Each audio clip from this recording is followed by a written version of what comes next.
আশা করি সকলেই ভালো আছেন, সুস্থ আছেন। আজকের ভিডিওটি হচ্ছে সে সকল ভাইদের জন্য যারা মূলত বাংলাদেশের বাইরে মিডল ইস্টে অথবা আমাদের হচ্ছে সাউথ ইস্ট এশিয়ার যে দেশগুলো আছে, যেমন হচ্ছে থাইল্যান্ড, মালয়েশিয়া, কম্বোডিয়া, ইন্দোনেশিয়াতে অবস্থান করছেন তাদের জন্য। অনেক সময় দেখা যায় আমরা চাকরির সুবাদে বা বিভিন্ন কাজে যখন সেই দেশগুলোতে থাকি, তো কখনো কখনো ব্যাপারটা কি হয়, সেখানকার কাউকে ভালো লাগে এবং সেখান থেকে আমরা বিয়ের যে বন্ধন সেখানে আবদ্ধ হতে চাই এবং আবদ্ধ হই। আগে এই বিষয়গুলো অনেক বেশি সহজ ছিল, কিন্তু বর্তমানে কিন্তু এই বিষয়গুলো অনেক বেশি কঠিন হয়ে গিয়েছে। তো বিষয়টা কিরকম হয়, মালয়েশিয়াতে যদি আপনি কোনো মেয়েকে পছন্দ করে থাকেন, আপনাকে কিন্তু বাংলাদেশে আসতে হবে। বাংলাদেশে এসে বাংলাদেশে পুরো বিয়ের কাজটা সম্পূর্ণ করতে হবে। এরপর আপনাকে আবার বাংলাদেশ থেকে মালয়েশিয়াতে ফেরত যেতে হবে। ইন্দোনেশিয়ার ক্ষেত্রেও ঠিক একই ধরনের রুলস এন্ড রেগুলেশন দেখা যাচ্ছে, থাইল্যান্ডের ক্ষেত্রেও দেখা যাচ্ছে। তো সেই ক্ষেত্রে যদি আপনি যেহেতু আপনি মালয়েশিয়াতে অবস্থান করে মালয়েশিয়ান কোনো নাগরিককে বিয়ে করার সুযোগ পাচ্ছেন না, এর জন্য আপনাকে কি করতে হয়, তৃতীয় একটা দেশে মুভ করতে হয়। আপনি যদি থাইল্যান্ডে গিয়ে এই কাজটা করেন, আপনি যে সুযোগ সুবিধা পাবেন তার থেকেও বেশি সুযোগ সুবিধা পাবেন যদি বাংলাদেশ থেকে এই কাজটা করে যান। এবং এতে করে কি হবে, আপনি ইজিলি কিন্তু ডকুমেন্টেশন গুলো তৈরি করতে পারবেন। সেই ব্যাপারেই আমি কথা বলবো। আমি বিল্লাল খান জিম, একজন হোমিওপ্যাথিক ডাক্তার, এটা আপনারা সকলেই জানেন। কিন্তু এর পাশাপাশি আমি 2017 থেকে 21 সালে এলএলবি অনার্স কমপ্লিট করেছি এবং এরপর আমি বাংলাদেশ বার কাউন্সিল থেকে এলএলবি এর উপর যে সনদ পরীক্ষাটা হয় বার কাউন্সিলের জন্য প্র্যাকটিস করার জন্য কোর্টে, সেই সনদ পরীক্ষা এবছর উত্তীর্ণ হলাম এবং একজন অ্যাডভোকেট হিসেবে, একজন ফুল টাইম অ্যাডভোকেট হিসেবে গাজীপুর জজ কোর্টে এখন আছি এবং আপনাদের যে আইনানুগ যে সমস্যাগুলো আছে, ডকুমেন্টেশনের যে বিষয়গুলো আছে, সেগুলো নিয়ে কাজ করছি।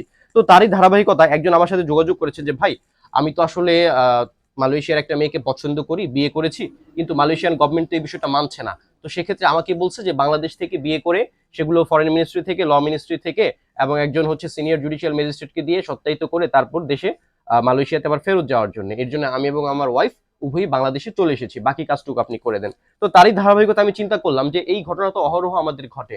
আমাদের অনেক ভাই মালয়েশিয়াতে বা থাইল্যান্ডে বা সিঙ্গাপুরে অবস্থান করছেন বা ইন্দোনেশিয়া অবস্থান করছেন, তাদের বিয়ের পর পূর্ণাঙ্গ কাজটা আসলে বাংলাদেশে আপনারা কিভাবে করবেন এই বিষয়ে একটা গাইডলাইন দিয়ে আমি এই ভিডিওটি তৈরি করছি। দেখুন, আপনাকে প্রথমে যেটা করতে হবে, বাংলাদেশে এসে আপনাকে সম্পূর্ণ বিয়ের কাজটা শেষ করতে হবে, নিকাহনামা। তো নর্মালি বাংলাদেশে এই বিয়ের জন্য আমাদের এই বাংলা নিকাহনামাটা করতে হবে।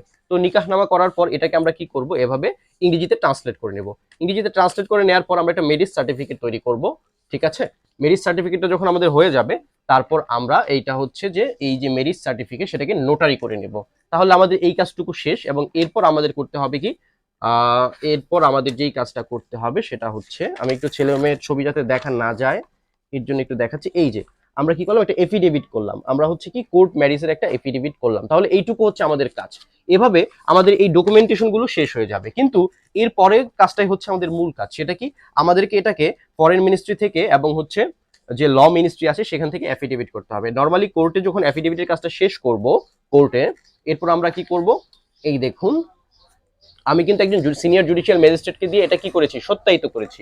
এই প্রত্যেকটা ডকুমেন্ট আপনাকে সিনিয়র জুডিশিয়াল ম্যাজিস্ট্রেটকে দিয়ে কি করতে হবে, সত্যায়িত করতে হবে। এবং এর পরবর্তী কাজ হচ্ছে আপনাকে যে অ্যাসিস্ট্যান্ট সেক্রেটারি অফ, এটা হচ্ছে ল অ্যান্ড জাস্টিস, মানে হচ্ছে আইন মন্ত্রণালয় থেকে আপনাকে কি করতে হবে, সত্যায়িত করতে হবে। এবং এখানে এটা হচ্ছে যে ফরেন মিনিস্ট্রি থেকে সত্যায়িত করা, আমি আপনারা দেখতেই পাচ্ছেন, ফরেন মিনিস্ট্রি থেকেও সত্যায়িত করতে হবে। দেখুন এখানে কিন্তু একটা বারকোড দেওয়া আছে, এই বারকোডটা স্ক্যান করলেই কিন্তু বোঝা যাবে এই ডকুমেন্টটা আসলে কতটুকু অথেন্টিক। এবং দেখুন এই যে বাংলায় যে নিকাহনামা আছে সেটাও কিন্তু এই যে এখানে হচ্ছে কি ল মিনিস্ট্রি এবং এখানে হচ্ছে ফরেন মিনিস্ট্রি থেকে সত্যায়িত করা। এভাবে প্রত্যেকটা ডকুমেন্ট কিন্তু সত্যায়িত করতে হবে। এই প্রত্যেকটা ডকুমেন্ট সত্যায়িত করার পর যখন আপনারা মালয়েশিয়ান এম্বাসিতে এটাকে সাবমিট করবেন, তখন কিন্তু ইজিলি মালয়েশিয়ান গভর্নমেন্ট আপনাকে মালয়েশিয়া যাওয়ার জন্য পারমিট দিবে। এবং ইন্দোনেশিয়ার ক্ষেত্রেও একইভাবে এই ডকুমেন্টগুলো তৈরি করতে হয়। আমি যখন মালয়েশিয়াতে ছিলাম কিছুদিনের জন্য, তখন আমি কিন্তু সেখান থেকে ইন্দোনেশিয়া যাওয়ার জন্য ইন্দোনেশিয়ান এম্বাসিতে গিয়েছিলাম। তো ওখানে যাওয়ার পর ওখানে কিছু বাংলাদেশি ভাইদেরকে দেখলাম যারা এই ধরনের কিছু জটিলতায় ভুগছেন। তো যার কারণে আমি মনে করলাম যে না, এই বিষয়টা আপনাদের সাথে শেয়ার করা দরকার। এখন আপনারাই যারা বিবাহজনিত কারণে হোক বা যে কোনো কারণে হোক এই ধরনের ডকুমেন্টেশনের প্রবলেমে পড়বেন, তারা কিন্তু আমার সাথে যোগাযোগ করতে পারেন। আমি আপনাদের এই কাজটুকু যাতে ইজিলি করতে পারেন, বাইরের দেশে বিয়ে করার ক্ষেত্রে বাংলাদেশে আপনাদের যে ঝামেলাগুলো পোহাতে হয়, সেই প্রবলেমগুলো ইজিলি যেন সলভ করে দিতে পারি, সেই প্রয়াসেই আজকের এই ভিডিওটা। আপনাদের যারা যারা এই ধরনের প্রবলেম ফেস করবেন আমার সাথে যোগাযোগ করবেন। আমি আরেকবার একটু রিপিট করে দেখে দিচ্ছি। নোটারি সার্টিফিকেট, তারপর হচ্ছে যে এই যে বিয়ের জন্য যে আমরা জুডিশিয়াল স্ট্যাম্পে যে আমরা যে কোর্ট ম্যারেজটা করি সেটা, এরপর হচ্ছে কি এই যে নিকাহনামা বাংলায় এবং এটার সেম হচ্ছে ইংরেজি অনুবাদ করা যেটা, তারপর হচ্ছে আমাদের এই যে ম্যারেজ সার্টিফিকেট।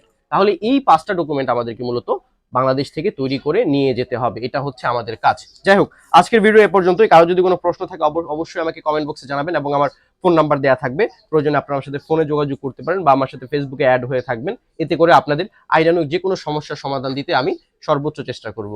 আমি বিল্লাল খান জিম, আমি আছি গাজীপুর জেলা জজ কোর্টে। ঠিক আছে, আসসালামু আলাইকুম।